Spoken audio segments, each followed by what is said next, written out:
Hey, what's up everybody? So this is a boxing of the Duralast remanufactured alternator. This is the box that it comes with. Just open it up real quick. I'm doing this outside, so please excuse any noise that's in the background.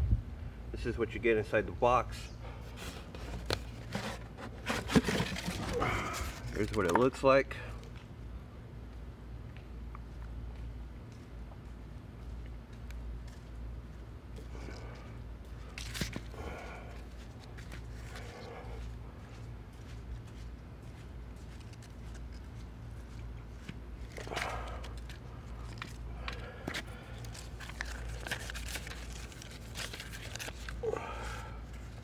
It's got some instructions.